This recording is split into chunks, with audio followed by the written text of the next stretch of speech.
Estamos en el programa de la Pastoral Contemporánea, en el módulo de misión, y en esta sesión seguimos con la misión transcultural y en particular vamos a estar viendo el movimiento misionero iberoamericano y lo que Dios está haciendo en medio nuestro.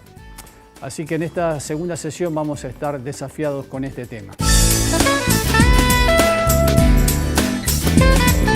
La Iglesia ha sido establecida como producto de la visitación del Espíritu Santo y el trabajo misionero.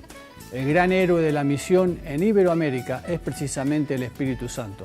Bertil Ekstrom, actual director ejecutivo de la Comisión de Misiones de la Alianza Evangélica Mundial, en sus investigaciones nos dice que la nacionalización del liderazgo en la primera mitad del siglo XX y el surgimiento de iglesias nacionales en la década del 30 fueron otros factores decisivos para el desarrollo de las estructuras eclesiásticas contextualizadas y eficaces. Hay distintas fuentes de información que confirman que el total de la comunidad evangélica en Iberoamérica, según el gráfico que estamos viendo, en el año 1900 fue de 50.000 creyentes. En el Congreso de Edimburgo de 1910 no había ningún latinoamericano y durante el siglo pasado el crecimiento está reflejado en los siguientes datos. En 1916, 378.000, 1925, 756.000, 1936, 7.200.000. Y si ustedes siguen viendo el gráfico, llegamos hasta la década pasada, donde de 50.000 que estábamos hablando en el 1900, en la década pasada estamos hablando de 80 millones de creyentes iberoamericanos.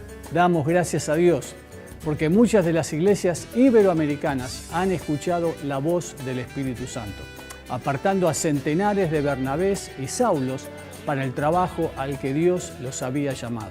Damos gracias a Dios realmente porque los hermanos han sido muy obedientes, muchas familias fueron obedientes a la voz del Espíritu Santo. Una gran lección para la vida, la historia de la misión en Latinoamérica. Y han salido a predicar, a plantar iglesias, a servir a la gente y también tantas familias han ayudado en este proceso, tantas iglesias han colaborado en este proceso para que ellos puedan seguir en su viaje colaborando de esta manera con la verdad. En el primer congreso de Comibán, Cooperación Misionera Iberoamericana, en San Pablo, Brasil, en 1987, fue hecha una estimación del movimiento misionero iberoamericano. Había aproximadamente 60 organizaciones que enviaban a unos 1.600 misioneros transculturales. Y en el gráfico que ahora estamos viendo, observando, 10 años después, en la preparación para el segundo congreso de Comibán en México, 1997, se hizo una investigación más sistemática con la finalidad de evaluar el movimiento misionero de esa última década y se llegó a la conclusión de que había más o menos 300 organizaciones de envío y un poco más de 4.000 misioneros transculturales. Según las últimas estadísticas de la década pasada, en el año 2006, Iberoamérica tiene más de 9.200 misioneros enviados a otros campos. En la siguiente gráfica se nos presenta que el 34% de la fuerza misionera iberoamericana está trabajando dentro de Iberoamérica. Un 23% lo hace dentro de su propio país, mientras que un 16% lo encontramos dentro de la ventana 10-40. Los paralelos 10 y 40, latitud norte, los países que se encuentran ahí, donde es muy difícil penetrar y donde más necesidad hay del Evangelio. Mientras el resto, el 27%, está en el resto del mundo. Y también observamos otros gráficos, cómo han aumentado la cantidad de organizaciones, iglesias que han colaborado con estas organizaciones para que el Evangelio esté a disposición de todos ellos. Así que en este momento contamos con más de 400 organizaciones de envío dentro de Iberoamérica para llegar a los lugares menos alcanzados. Damos gracias y gloria a Dios por este crecimiento. Pero también somos conscientes de que la movilización misionera sigue siendo uno de nuestros principales desafíos. Si bien somos un movimiento misionero capaz, todavía no somos un movimiento misionero que ha llegado a desarrollar todo su potencial para bendecir a todas las naciones. A pesar del número de evangélicos iberoamericanos, 80 millones o más, todavía observamos que no se ve una correlación con un mayor envío de misioneros a las etnias menos evangelizadas y no alcanzadas. A su vez hay preocupación por el envío de misioneros sin la debida capacitación, sin un fuerte apoyo financiero, sin el adecuado cuidado pastoral y tampoco muchos no tienen previsión en el retorno. Pero al pensar en el movimiento misionero iberoamericano y lo que Dios está haciendo, debemos recordar por lo menos 3 temas importantes. El primero de ellos, en primer lugar, por lo general la misión transcultural se ha realizado desde la periferia. Cuando el Señor establece la gran comisión, lo hace desde la periferia. Una provincia apartada como es Galilea, no lo hace desde el centro del poder que está en Jerusalén. Galilea simplemente era una región de poca importancia, llamada tierra de paganos o de gentiles. Era un lugar de precisamente tierra muy rica, pero explotada por latifundistas. Una propiedad agraria de gran extensión que pertenecía a pocas personas y que se caracterizaba por la mala explotación de sus recursos. Por lo general, la gente vivía marginada, con vergüenza y desprecio. Galilea es sinónimo de pobreza, mientras que Jerusalén tenía privilegios políticos y religiosos. Es muy posible que toda Galilea estuviese superpoblada en relación a las posibilidades de la tierra. Abundaban los huérfanos, las viudas, los pobres y los desempleados. Había muchos desheredados, hombres sin patria. Los discípulos son convocados a un peregrinaje, de la marginación o de la marginalidad al compromiso. Jesús todavía continúa diciéndonos a todos nosotros, sígueme. Las primeras palabras de Jesucristo resucitado fue dirigida a las mujeres. No tengan miedo, les dijo. Vayan a decirle a mis hermanos que se dirijan a Galilea y allí me verán. Galilea era el lugar de revelación. Es ahí donde Dios se revelaría. Los 11 discípulos fueron a Galilea, a la montaña que Jesús les había indicado. Fue en Galilea donde Jesús comenzó su ministerio y eligió a sus primeros discípulos.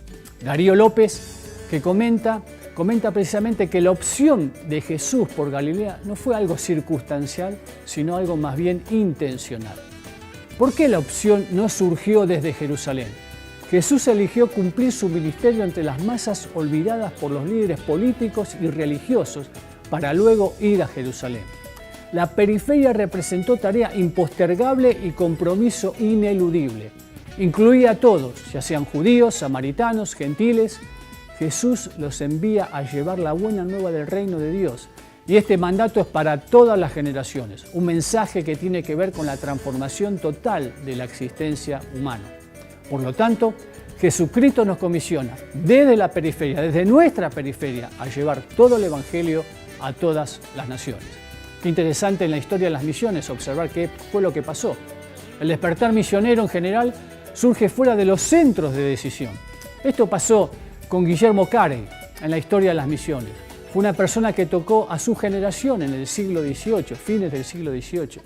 Provenía de una familia de clase media baja en Inglaterra, aprendió el oficio de zapatero, un sencillo zapatero, fue pastor también y su lema fue: espere grandes cosas de Dios, arriesgue grandes cosas por Dios. Sus contemporáneos le presentaban varias objeciones ante el desafío de la evangelización mundial. Le decían: Guillermo, ¿por qué tenemos que ir allá si hay tanta gente acá sin alcanzar? Guillermo Carey les contestaba que era válida la pregunta, pero el hecho de que tengamos gente sin alcanzar localmente no es una excusa para no llevar el Evangelio a otras culturas o traspasar fronteras políticas, geográficas, lingüísticas, socioculturales. El hecho de que están sin alcanzar acá no es un argumento válido para abandonar la tarea de alcanzarlos en otros lados. La respuesta de muchos líderes fue: muchachito, Guillermo, quédate sentado. Dios va a hacer la tarea sin vos y sin nosotros. No hace falta. Toma asiento. Pero ¿saben qué? Guillermo Carey no era una persona para quedarse sentada, dado que tenía pasión y su corazón ardía por la tarea de evangelización mundial. Él entendía que la iglesia involucrada en la evangelización mundial es una tarea de cada generación y de cada época e involucra a toda la iglesia. Partió para la India en 1793 y su impacto fue tremendo. Vivió como misionero durante 40 años sin interrupción. Carey creía que aquellos que no conocían a Cristo realmente estaban perdidos. Entendía a la misión especialmente como un mandato de obediencia. Estudió el bengalí, le predicaba a los indios, comenzó a aprender el sánscrito y al mismo tiempo comenzó a traducir la Biblia al bengalí. Fundó una iglesia nativa, contextualizó por medio de predicadores locales. A su muerte, había traducido la Biblia o porciones de la misma a por lo menos 35 idiomas y dialectos de la India. La lucha de Carey es la misma hoy. Cada generación tiene que hacer su labor. La iglesia misma requiere una y otra vez ser desafiada para la tarea de evangelización mundial. La gran comisión no envejece. La tarea de misiones nunca acaba, por lo tanto, cada generación debe hacer la suya. Las instituciones religiosas grandes y estructuradas tienen una tendencia a centrarse en su propio universo, a meterse puertas adentro, por lo que pierden de vista el carácter de la universalidad, que es inherente a la misma y no se puede separar nunca de la vocación eclesiológica. El despertar misionero surge una vez tras otra como una iniciativa por fuera de los centros de decisión, como dice precisamente Gustavo Werneck, de parte de los silenciosos de la tierra, se podría decir de aquellos que son los zapateros de la vida. Como iglesia debemos preguntarnos en este momento, ¿podrán las instituciones a las cuales estamos representando hacer un esfuerzo más intencional de llevar todo el Evangelio a todo el mundo? La misión es una tarea cotidiana de la iglesia en cualquier lugar, en cualquier tiempo y en cada generación.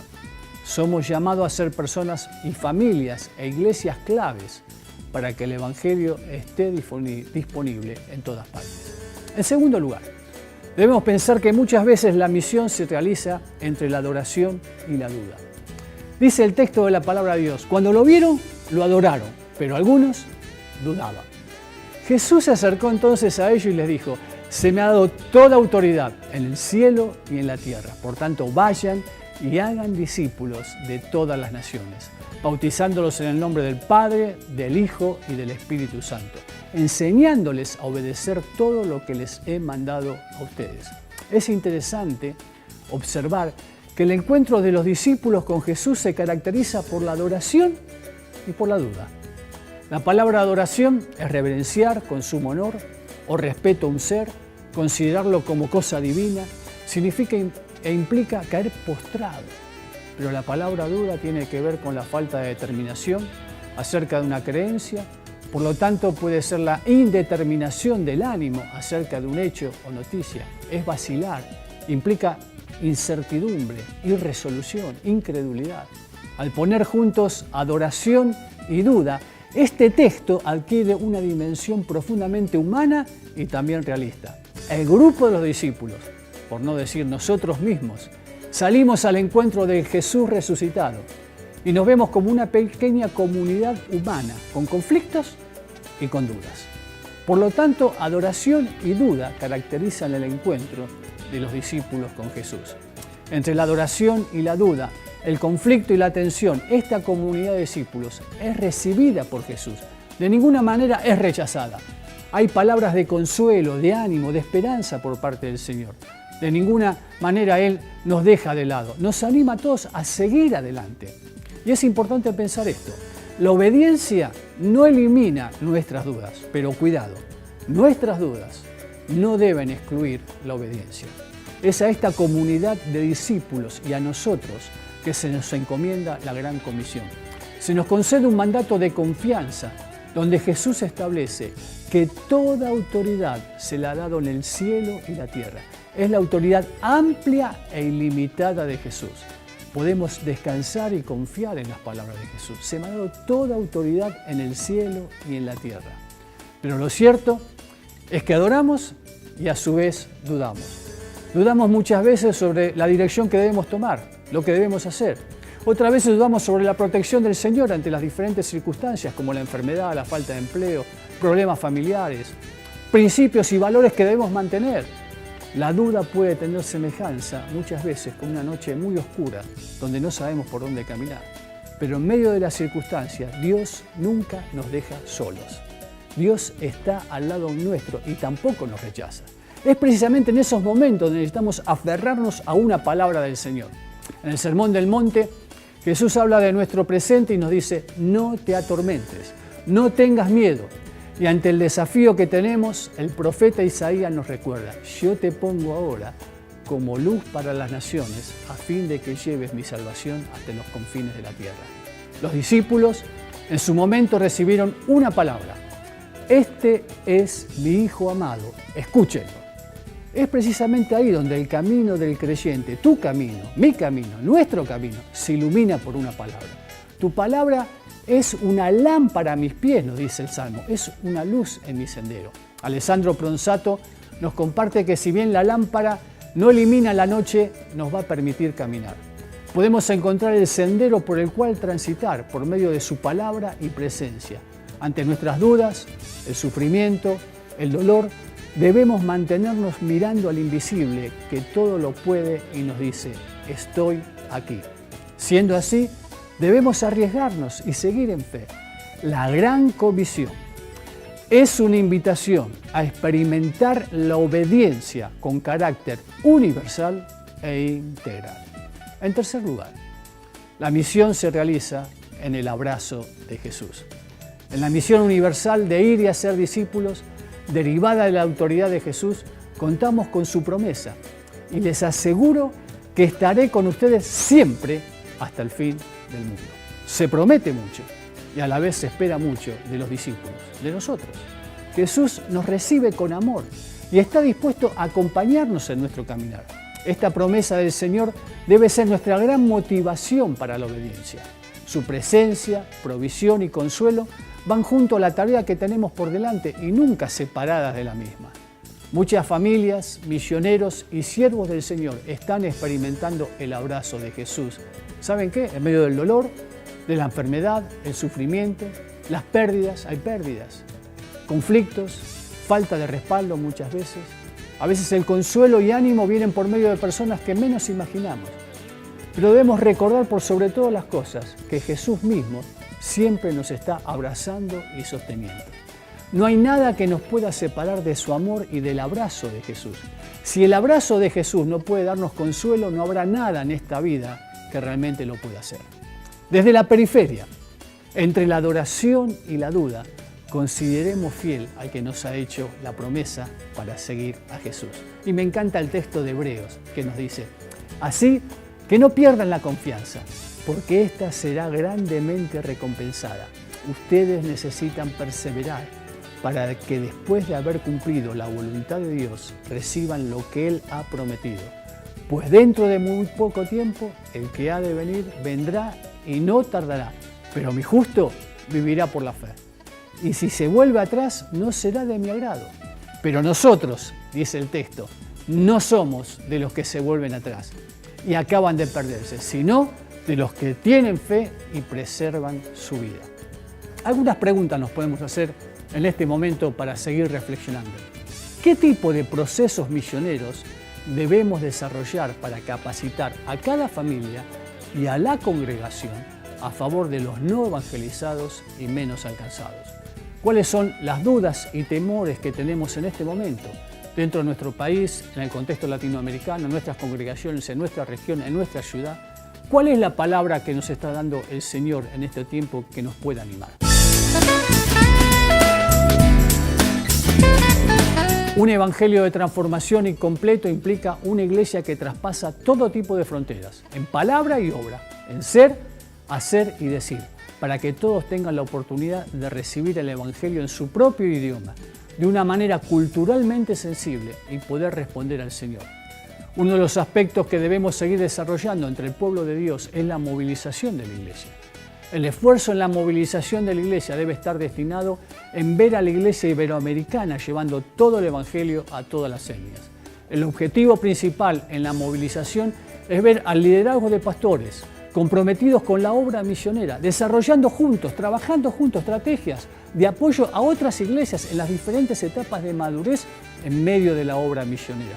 Pastores desafiando a otros pastores, iglesias modelando a otras iglesias, trabajando en cooperación, juntos para hacer más alcanzable y de mayor impacto los proyectos misioneros entre los no evangelizados.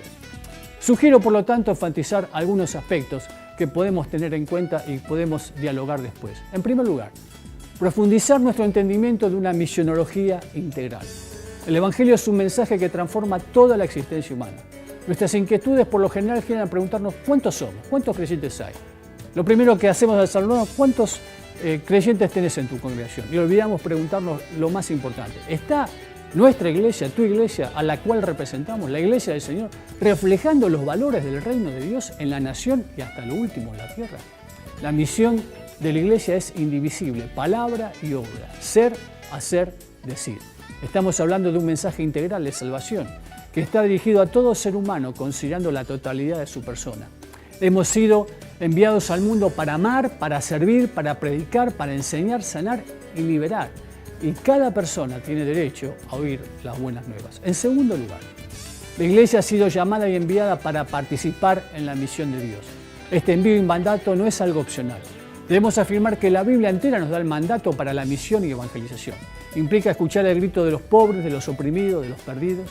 La misión no es la misión de tal o cual iglesia, agencia o institución o denominación. La misión es la misión de Dios. Es un atributo de Dios mismo que se expresa en su accionar por redimir a la humanidad e invita a su iglesia a participar. La misión divina es el establecimiento del reino de Dios. En tercer lugar, la naturaleza de la iglesia es misionera. Hablamos de que la iglesia es la iglesia en el mundo y para el mundo. No se concentra solo en el cielo, se involucra en el mundo, por lo tanto es misionera.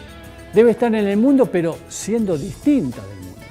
La iglesia es enviada a compartir el gozo, la esperanza en medio de la tristeza y la angustia de la gente de nuestro tiempo, de los que son pobres y afligidos en cualquier forma. En cuarto lugar, debemos considerar, ser misioneros no es una opción, es un mandato.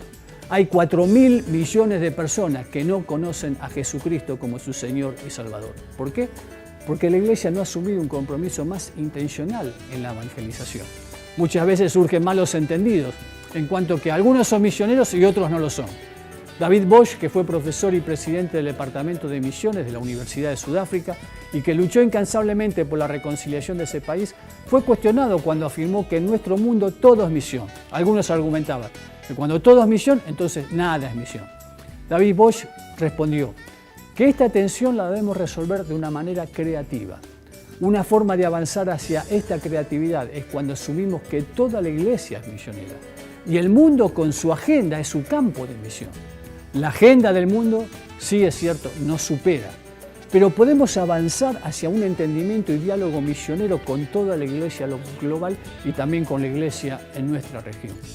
La misión es de todos lados, a todas partes, llevando todo el Evangelio. En quinto lugar, cada cristiano es llamado a participar y a ejercer el sacerdocio universal de los creyentes.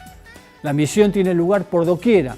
Impulsados por la fe, los cristianos cruzan la frontera entre los que creen y los que no creen.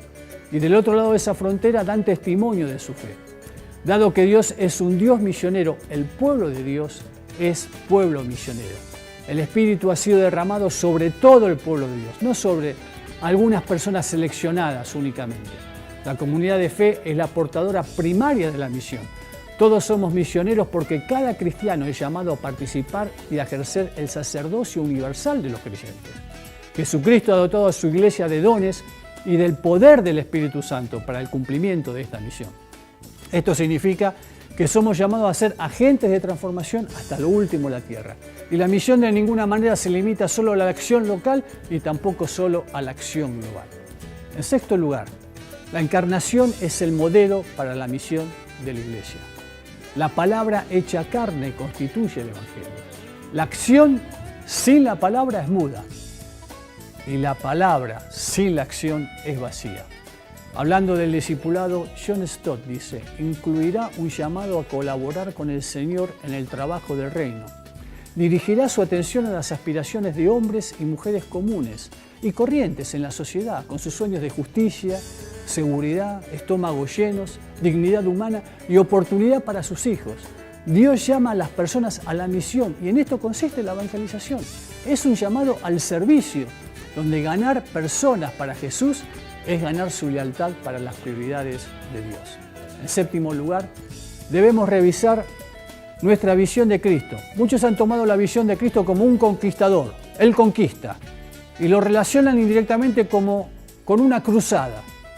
A veces se habla con un lenguaje belicoso. ¿Qué significa esto cuando compartimos el Evangelio? ¿Cómo va a responder un musulmán si le presentamos a un Cristo así?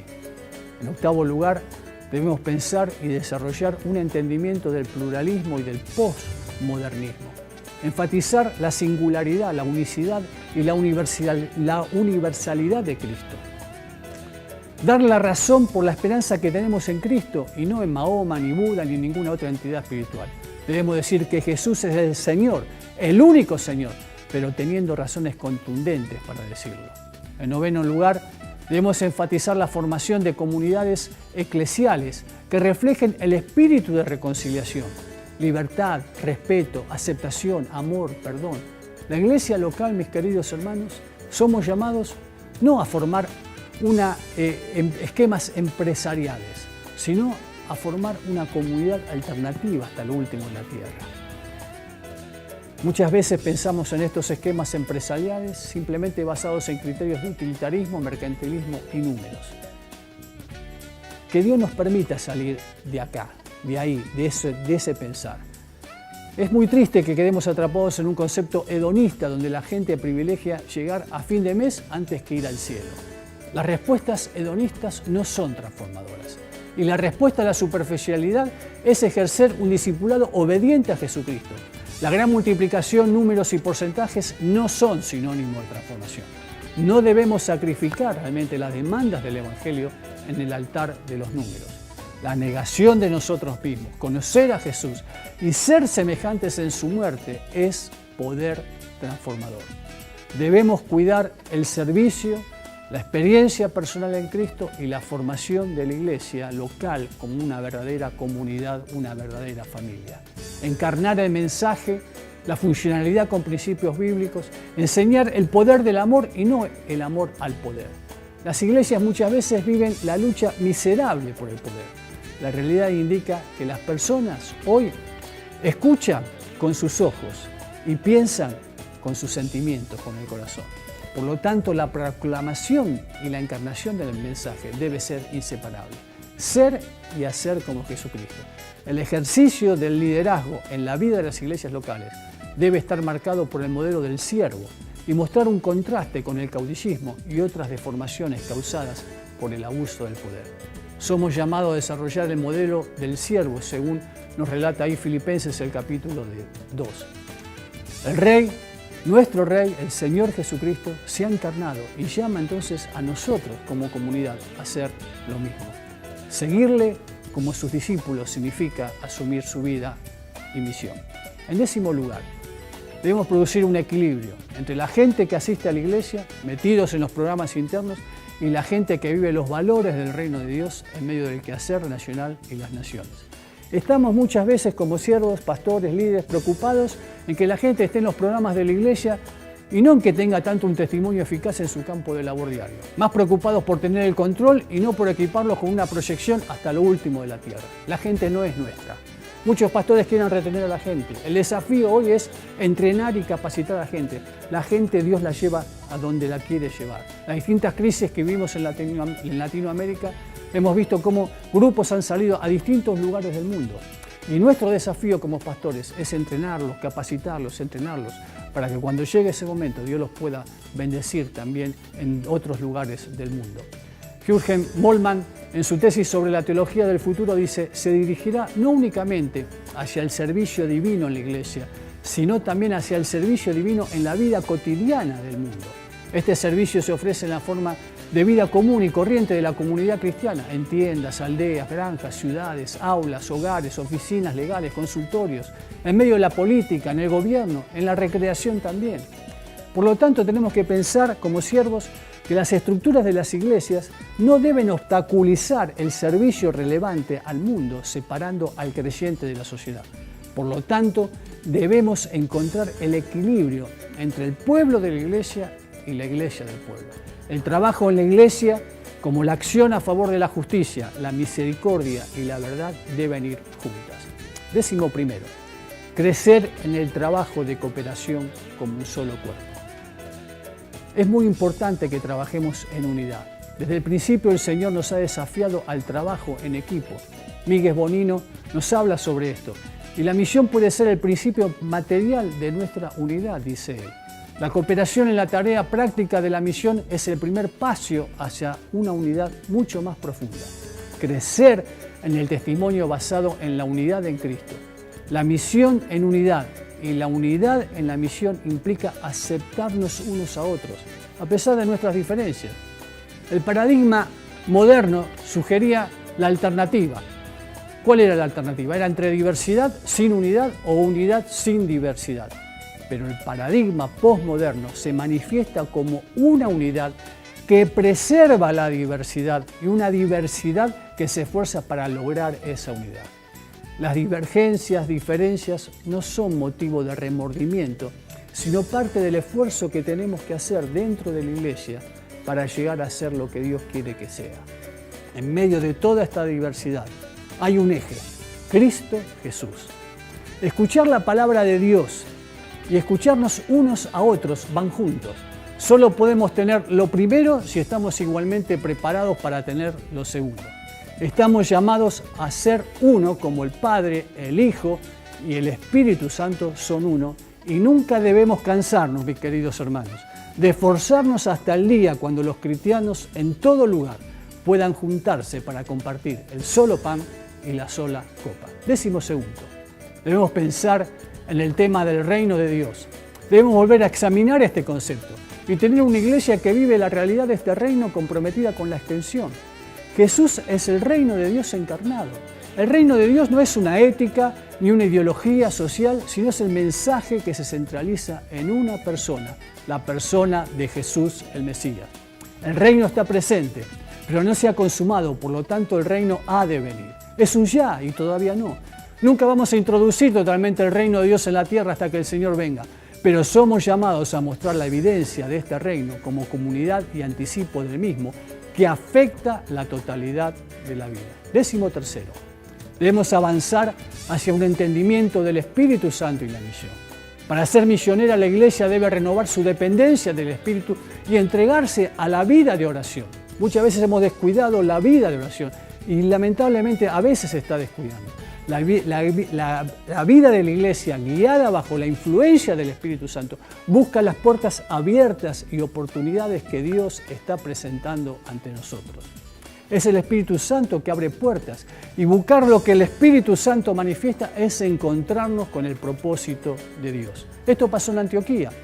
Ahí había disposición para escuchar y apartar para la obra del ministerio lo que el Espíritu Santo indicaba.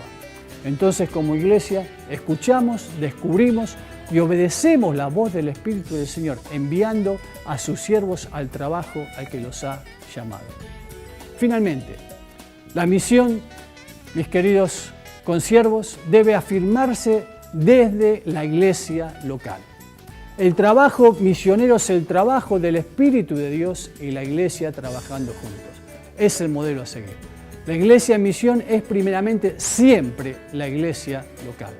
La iglesia universal halla su verdadera existencia en las iglesias locales. La iglesia es en realidad una familia de iglesias locales en la cual cada uno debe estar abierta a responder a las necesidades de las otras y a compartir sus bienes materiales, espirituales también con ellas.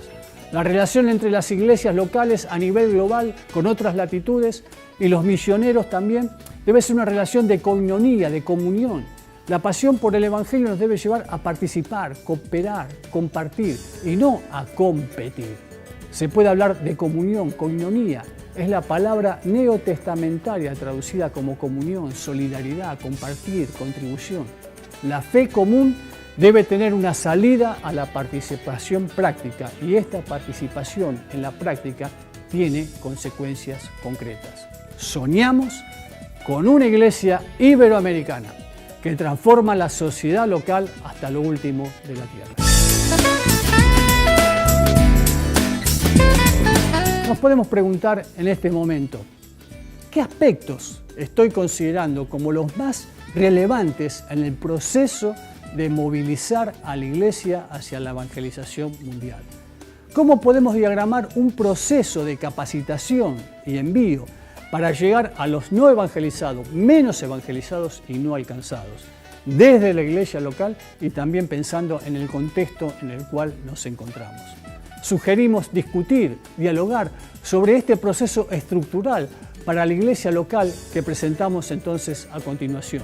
Ustedes están viendo ahí el siguiente cuadro, que es un proceso estructural, donde se nos habla de la primera fase, que es la movilización, es la fase de información, concientización y desafío misionero a través de conferencias, enseñanzas, talleres.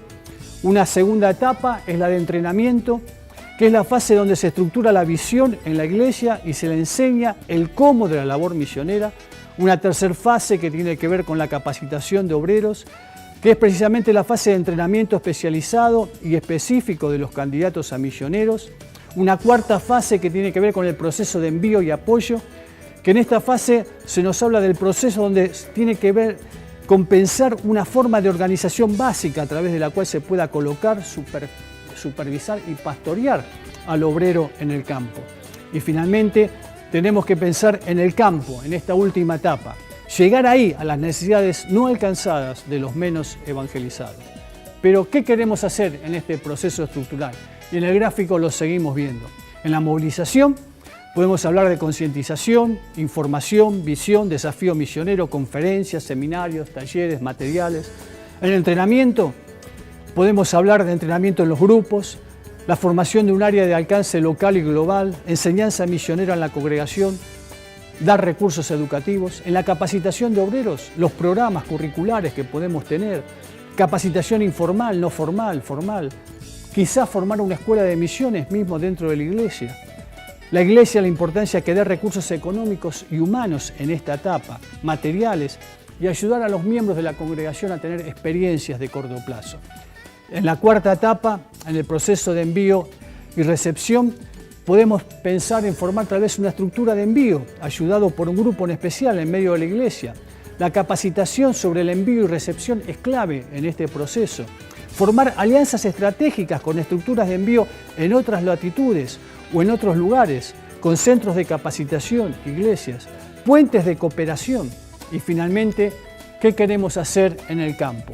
Formar equipos, tener cuidado pastoral, investigar nuevos campos, ver una misionología realmente aplicada al campo, conectividad entre las iglesias y misioneros en el campo y una educación sobre la plantación de iglesias con un evangelio integral en la visión misionera.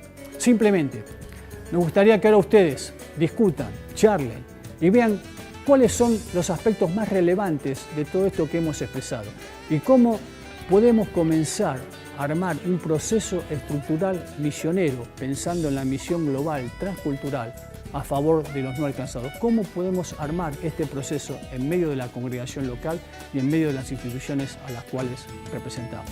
Dios los bendiga. Muchas gracias.